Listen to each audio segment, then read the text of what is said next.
sensitive ears. They also have an glorious name because of how much destruction, actually grabbing at the ground and pulling themselves forward. To the left of that roof is the train station. To the right is where all of the animals are, and the roof that the animals that are not in that roof is the panthers.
We are lucky to have 3 out of the 6 totals. Includes the Chilean flamingo, the Caribbean flamingo with those bright pink feathers, and the greater flamingo.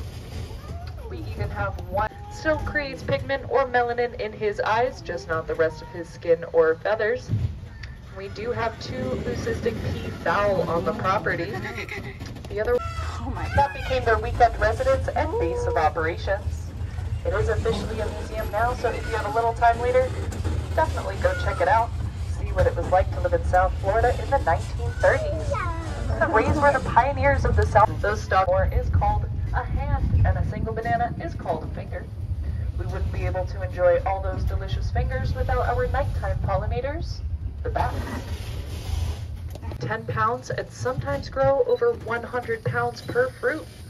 A lot of the fruit you see up there is about 20 to 60. Now this next one on the path, like myself, just passing the truck with these droopy diamond-shaped leaves. This is our pick, the chocolate tree. Now they could be green, yellow, or brown.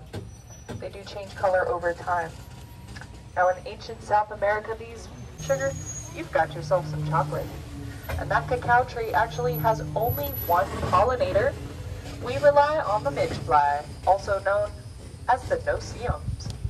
That means we only receive half as much. And we can see plenty of that bright, beautiful sky up there because we don't have much of an upper canopy.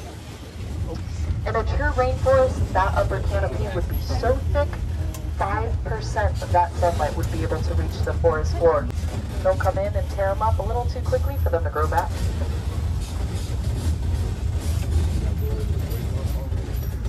Now we're taking a little drive out of Florida.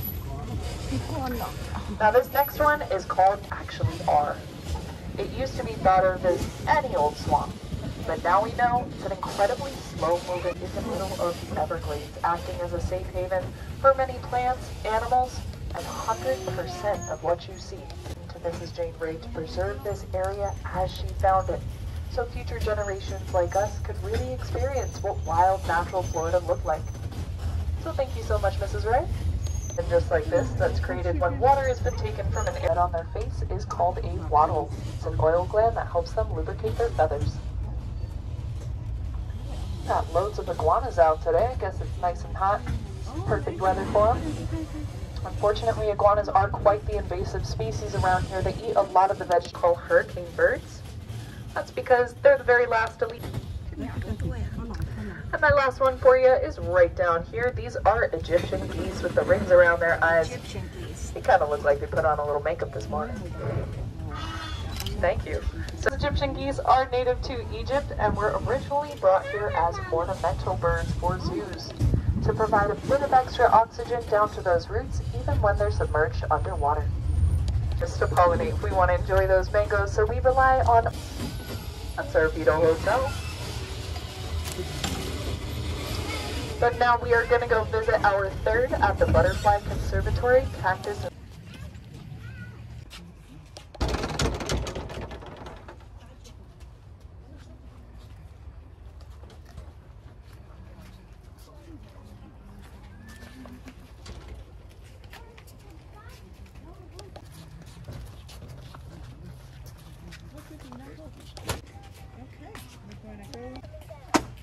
I guess, I don't know, but they could.